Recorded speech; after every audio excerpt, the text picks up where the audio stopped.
A reading of the Holy Gospel according to Luke, the 4th chapter.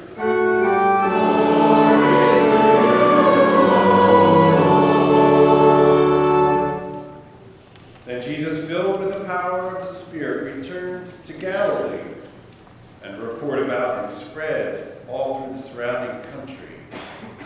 He began to teach in their synagogues, and was praised by everyone. When he came to Nazareth, where he had been brought up, he went to the synagogue on the Sabbath day, as was his custom. He stood up to read, and the scroll of the prophet Isaiah was given to him. He unrolled the scroll and found the place where it is written, "The Spirit of the Lord is upon me, because he has anointed me to bring good news to the poor. He has sent me to proclaim release to the captives and recovery of sight to the blind, to let the oppressed go free, to proclaim the year of the Lord's favor." And he rolled up the scroll, gave it back to the attendant, and sat down. The eyes of all in the synagogue were fixed on him. Then he began to say to them, "Today the scripture has been fulfilled in your hearing."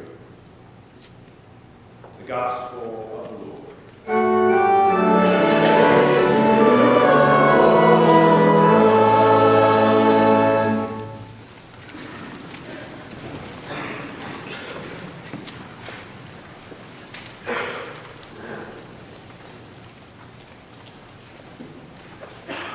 Well, the good news is we're not all the same. The bad news is we're not all the same. Yes, God created a world that is rich in diversity, variety, a cornucopia of experiences, perspectives, peoples, innovations, which is good. But it can also be problematic.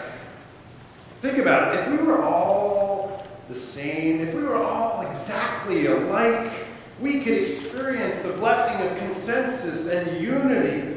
If we were all the same, our government would be unified. Our communities would be unified. Our teams would be unified. Our families would be unified. And there would go the argument, never to happen again, who has the remote? Or what kind of pizza are we going to order? Or which movie are we going to watch? Or whose turn is it in the shower? And how long do they get? You're not all the same. Which I believe makes life interesting and compelling and rich and fulfilling, much better than a cookie-cutter creature world. No, God created diversity, and God loves it and relishes it and cherishes it. But it does come with complexities, does it not? So as this new semester begins, let me suggest that it's not recommended reading, but it is required reading for us to look at 1 Corinthians chapter 12, where Paul lifts up this metaphor of many parts of the body being one in Christ.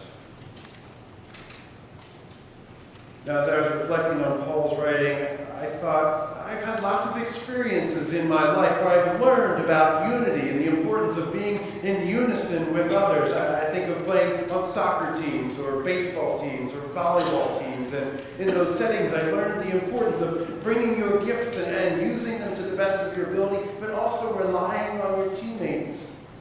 And in those settings, knowing that sometimes you get to play the game and sometimes you have to sit on the bench. But everyone on the team has a role to play. Unity.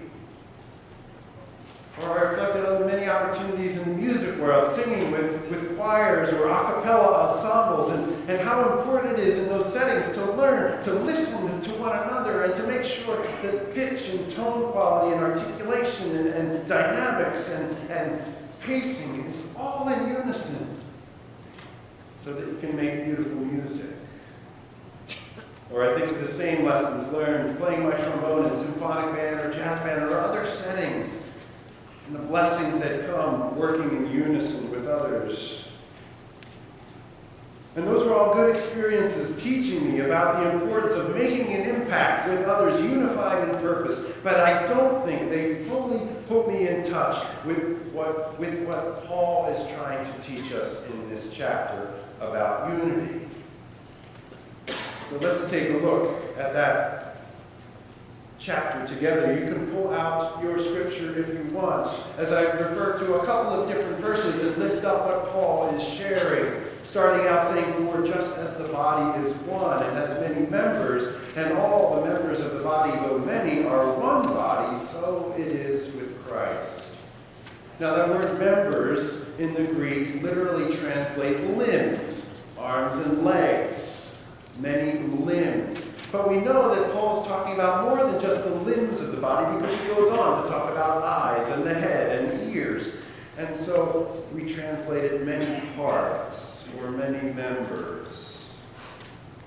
And as he mentions hands and foot and ear and eye, he also goes on to mention the functionality, the sense of smell, the hearing, the sight and vision, reminding us that even though we might have different gifts and different perspectives, we might be different, but we all have some important function, some important purpose that God has ordained. Next, note in verse 15 what it says there. If the foot would say, because I am not a hand, I do not belong to the body, that would not make it any less a part of the body. Paul acknowledges that sometimes our perspective is limited. Because sometimes it's easy for us to think, hey, I've got my own device, I've got my own perspectives, I've got my own tribe, I don't need the rest of the world. That wouldn't change the reality of it, would it? The reality of it is that we are interconnected. That the foot and the hand are connected. Albeit distantly, they are part of the one body. Notice next in verse 17, and again later in verse 28, this is all God's doing. It says God arranged the members of the body this way. God has appointed in the church first apostles, prophets, teachers, deeds of power, all these other gifts. That's good news for us, that we are a part of the body and it is God's doing, that we are different, and that we have a diversity among us. That's how God wants it. Why? So that we will have, as it says in verse 25 and 26, mutual care for one another. If one member suffers, all suffer together with it. If one member is honored, all rejoice together with it. That verse is one of our core values, one of 5 core values here at Calvary, along with praying with one another, forgiving one another, committing to excellence, communicating early and often, being a part of the body, being connected here in this place. The core value that we share with all of our new disciples, a core value that we return to again and again in staff meetings and other leadership meetings as we try and reflect what God has done among us.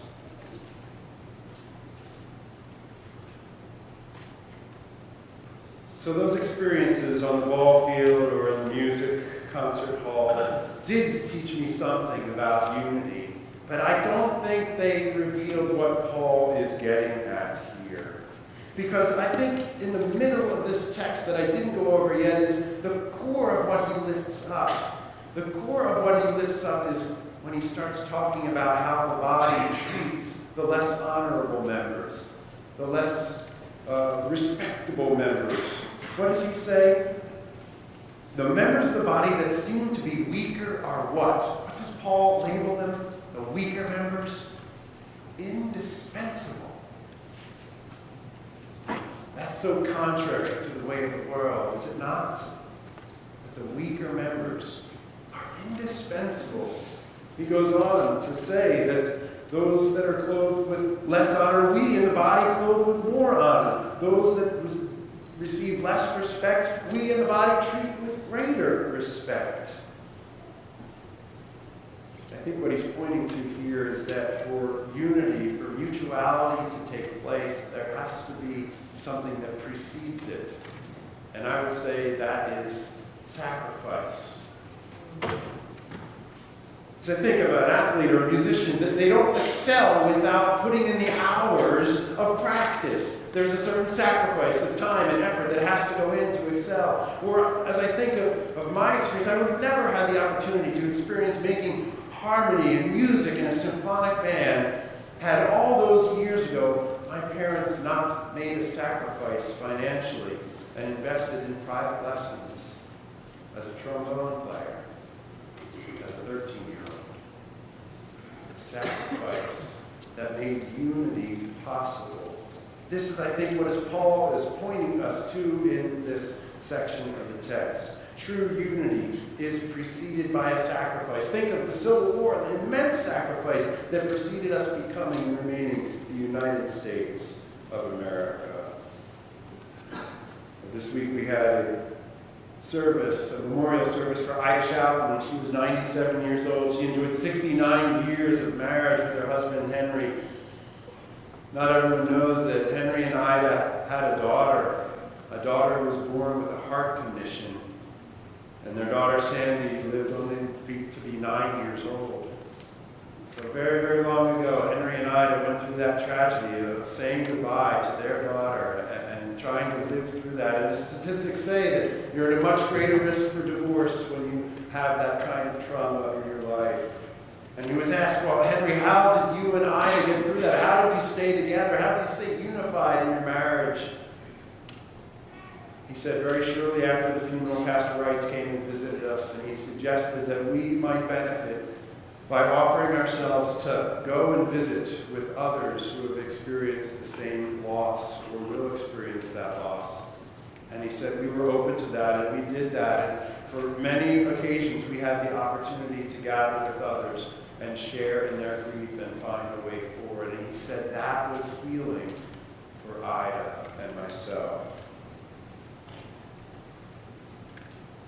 Willingly putting aside our own needs and perspectives and urgencies to tend to the urgent needs of others. This, I believe, is the sacrifice that is preceding unity.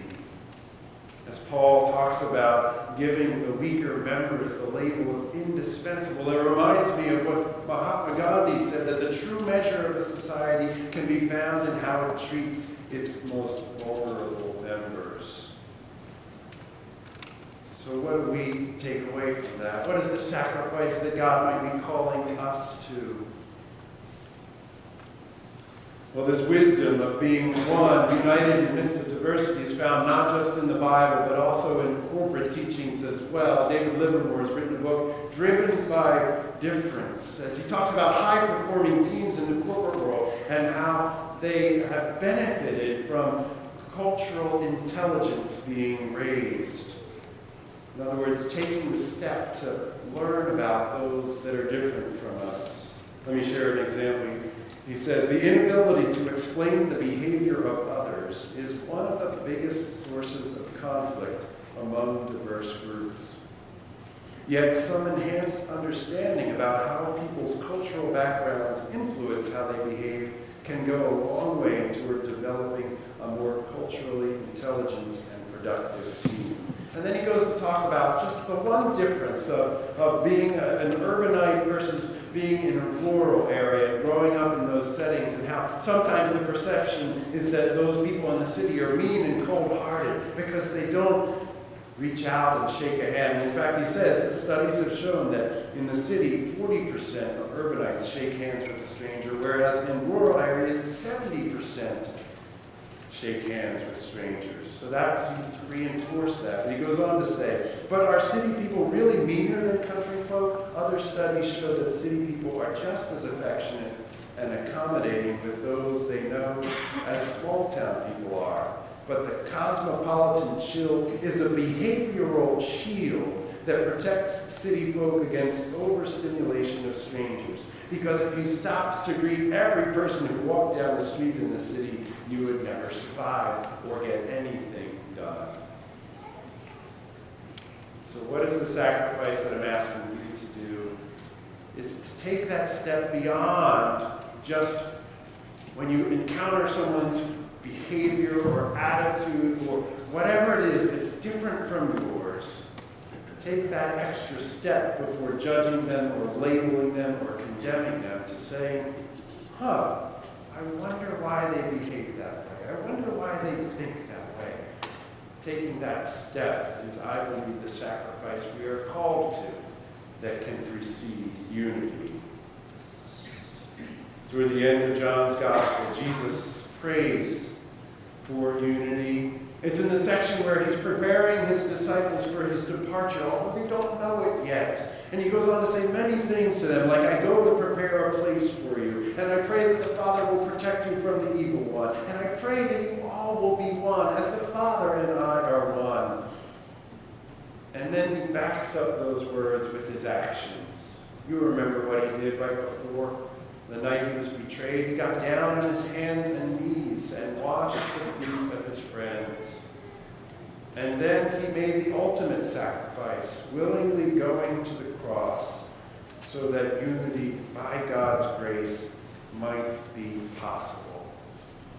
Dear friends and body of Christ, may we live into that unity, which is ours because of God's ordaining and maintaining and sustaining us. And now to him who was able to accomplish abundantly beyond all we could ask or imagine, to him be glory, now and forever.